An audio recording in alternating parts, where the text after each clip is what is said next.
Important class के important video में आप सभी का स्वागत है। तो हमने 2 वीडियो और बना दिए हैं इम्पोर्टेंट क्लास के, जो कि बहुत ही यूजफुल हैं फॉर ABC सर्टिफिकेट एग्ज़ाम के लिए। तो यदि आपका NCC एग्ज़ाम बहुत करीब आ गया है और आपका प्रिपरेशन अच्छे से नहीं हो पाया है, तो इन सब क्वेश्चंस का जो है आप लोग प्रैक्टिस कर लीजिए, आंसर का प्रैक्टिस कर लीजिए, जिससे कि आप एग्ज़ाम में अच्छा कर पाएँ। तो चलिए शुरू करते हैं आज के इम्पोर्टेंट क्लास में। एक-एक इम्पोर्टेंट क्वेश्चन को देखते चलते हैं। तो बने रहिएगा अंत तक वीडियो में। पूरा वीडियो देख के तभी जाइएगा, नहीं तो कुछ समझ में नहीं आएगा आपको। और वीडियो देखने से पहले आपसे एक रिक्वेस्ट है कि आप चैनल को सब्सक्राइब कर दीजिए, वीडियो को लाइक कर दीजिए। तो चलिए शुरू करते हैं। तो आज का जो फर्स्ट क्वेश्चन है आपका, वो क्या है? Service protector. और ये बहुत ही इम्पोर्टेंट क्वेश्चन है, बहुत ही इम्पोर्टेंट क्वेश्चन कह लीजिए, ये हर बार पूछा जाता है। तो सर्विस प्रोटेक्टर से क्या होता है या इससे क्या तात्पर्य है और इसका प्रयोग किस प्रकार किया जाता है, तो इसको देख लेते हैं। यह प्लास्टिक अथवा लकड़ी का बना होता है। किसका बना होता है कैडेट्स? ये जो है, 1 मिनट रुक जाइए, थोड़ा सा बग आ जा रहा है इसमें। हाँ, यहाँ पे आप देख सकते हैं कि ये जो आपका सर्विस प्रोटेक्टर होता है, ये किसका बना हुआ होता है मेनली?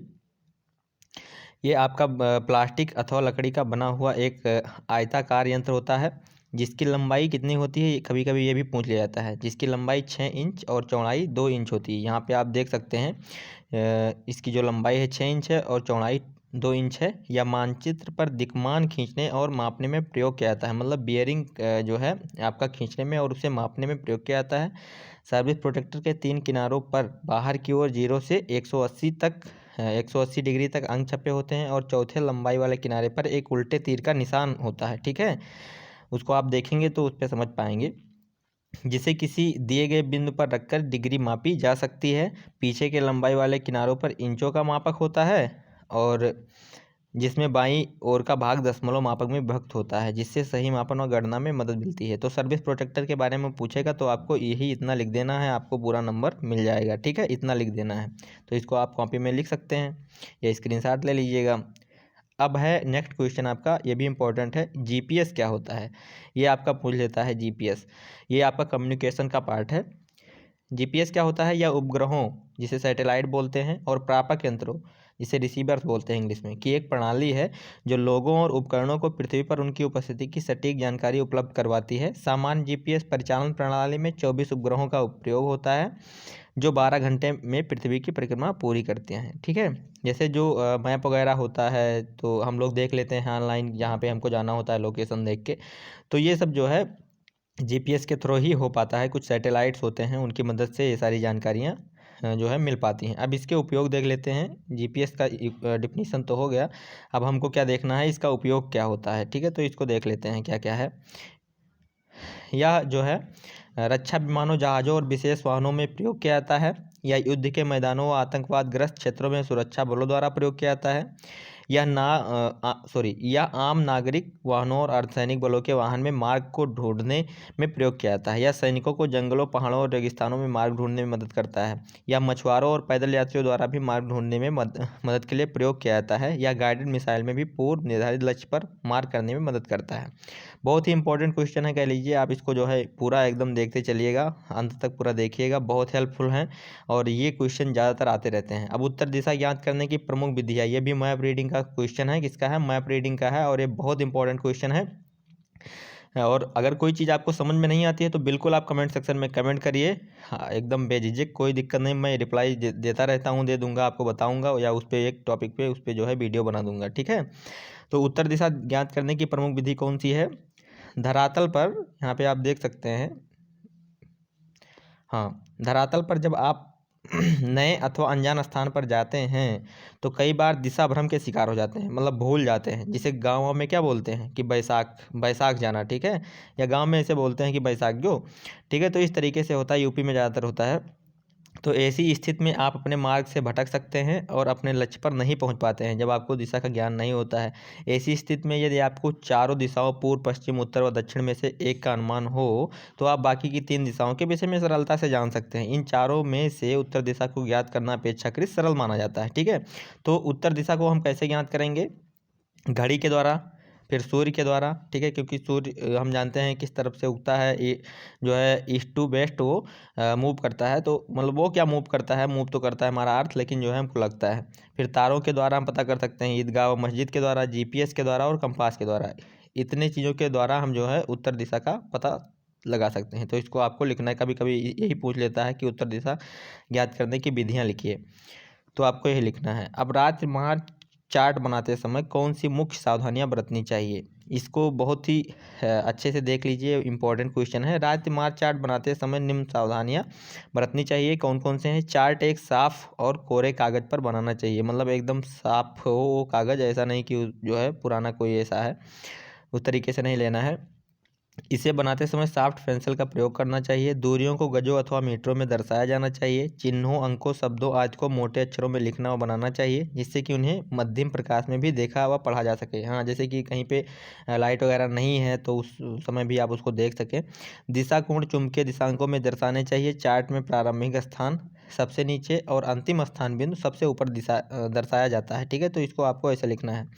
अब नेक्स्ट क्वेश्चन आपका है क्या, क्षेत्र कला में निपुणता यानी फील्ड सिग्नल, ठीक है, फील्ड सिग्नल में निपुणता प्राप्त करने के आवश्यक गुण कौन कौन से हैं। तो इसमें देखिए ये भी इंपॉर्टेंट क्वेश्चन है, ये ज़्यादातर पूछ लिया जाता है आपके बी और सी दोनों में। तो आपको अगर ये क्वेश्चन आएगा तो ये लिखना है क्या क्या निपुणता होना चाहिए उसमें। भू अध्ययन की योग्यता होनी चाहिए, बुद्धिमत्ता होनी चाहिए, ऐसा नहीं कोई मूर्ख व्यक्ति को दे दीजिए कोई चीज़ तो समझ ही नहीं पाएगा। मानसिक योग्यता होना चाहिए, शस्त्र ज्ञान होना चाहिए, उत्तम दृष्टि होना चाहिए, उसको दिखना चाहिए अच्छे से, अनुशासन होना चाहिए उसके अंदर, शारीरिक क्षमता होना चाहिए और आकार गोपन का ज्ञान होना चाहिए, ठीक है। तो ये हो गया। अब नेक्स्ट क्वेश्चन और बहुत ही इंपॉर्टेंट क्वेश्चन है, ये 60 क्वेश्चन कभी कभी पूछ लिया जाता है आपसे, तो इसको देख लीजिए क्या यहाँ पे पूछा जा रहा है आपसे। फायर आर्डर के प्रमुख आदेश कौन से हैं, ठीक है। फायर आर्डर के प्रमुख आदेश कौन कौन से हैं, तो इसको यह देख लीजिए यहाँ पे क्या है, 3 प्रकार का होता है और ये उच्च अधिकारियों द्वारा दिया जाता है। जब गोलाबारी कोई जो है उससे संबंधित होती है ये आदेश, तो उसमें जो है ये दिया जाता है। सबसे पहले प्लान आर्डर होता है, फिर फायर डायरेक्शन ऑर्डर होता है और फिर फायर कंट्रोल आर्डर, ये तीनों आपको लिखना है, इंपॉर्टेंट है। तो योजना आदेश में क्या होता है, यह सेना के उच्च अधिकारियों द्वारा फायरिंग की योजना बनाने वाले अधिकारियों को दिए जाते हैं। फिर नेक्स्ट क्या है, या सैन्य उच्च अधिकारियों द्वारा फायर यूनिट कमांडरों को दिए जाते हैं, जो फायर निर्देश आर्डर होता है। और फायर नियंत्रण आदेश किसके द्वारा दिया जाता है, ये आपका दिया जाता है फायर संबंधी आदेश, ये जो है यूनिट कमांडो द्वारा अपने यूनिट के जवानों को दिए जाते हैं, ठीक है। तो इसको समझ लीजिएगा और इसको नोट डाउन कर लीजिएगा अपनी कॉपी में। अब बहुत ही इंपॉर्टेंट क्वेश्चन कह लीजिए आपका जो है नेक्स्ट है, फील्ड सिग्नल से आप क्या समझते हैं तथा ये कितने प्रकार के होते हैं। ये एकदम इंपॉर्टेंट क्वेश्चन, इसको तुरंत रट लीजिए। जो सिग्नल युद्ध के मैदान में प्रायः विभिन्न संकेत बोलकर देने के स्थान पर बिना आवाज़ किए अथवा सांकेतिक पक्षियों की बोली में या सीटी बजा कर दिए जाते हैं, ठीक है। जैसे मान लीजिए दुश्मन है तो वहाँ पे आप तुरंत बोल के तो ऐसे कर नहीं सकते हो, कहीं युद्ध मैदान में या लड़ने गए हो आप या घात लगा रहे हो, ठीक है। तो इस तरीके से जो है वो सीटी बजाकर या पक्षियों की आवाज़ में, तो इस तरीके से जो है संकेत दिए जाते हैं, उसे ही हम फील्ड सिग्नल बोलते हैं। सिग्नल मीन्स सिग्नल देना और फील्ड मीन्स जो है फील्ड में, ठीक है। तो ये हो गया। उसके बाद में ये संकेत अधिकतर विभिन्न प्रकार से हाथ हिलाकर या राइफल दिखाकर दिए जाते हैं। बेआवाज़ संकेत देने पर आप शत्रु का ध्यान अपनी ओर आकर्षित किए बिना अपनी बात कह सकते हैं। ऐसे नहीं कि ये भैया यहाँ आओ, तो दुश्मन जो होगा वो जान जाएगा कि कोई यहाँ पे है, लेकिन अगर आप सांकेतिक रूप से जो है वहाँ पे बुला रहे हैं उनको, तो वो नहीं समझ पाते हैं, दुश्मन नहीं जान पाते हैं। और यदि युद्ध छिड़ चुका हो तो उसके शोर में ध्वनि संकेत पहुँचाना प्राय कठिन होता है। तो इसलिए जो है सीटी बजा रहे हैं आप तो वहाँ पर आवाज़ आ ही नहीं रही है, तो इसलिए जो है ये ज़रूरी हो जाता है। तो फील्ड सिग्नल कितने प्रकार के होते हैं, एक हाथों द्वारा संकेत दिया जाता है, एक शस्त्र के द्वारा दिया जाता है, एक सीटी द्वारा, 3 प्रकार के होते हैं, ठीक है। तो कभी कभी 60 में भी पूछ लेता है कि फील्ड सिग्नल के कितने प्रकार होते हैं, तो आपको दिखाना है हाथों द्वारा संकेत, शस्त्रों द्वारा संकेत और सीटी द्वारा संकेत, ठीक। ये इंपॉर्टेंट क्वेश्चन है, इसको नोट कर लीजिए। तो इतने थे आज के इंपॉर्टेंट क्वेश्चन, इसको जो है आप लोग देख लीजिए, समझ लीजिए, और इसका नोट अगर आपको चाहिए होगा तो आप कमेंट सेक्शन में कमेंट करिएगा, आपको नोट हम प्रोवाइड कर देंगे।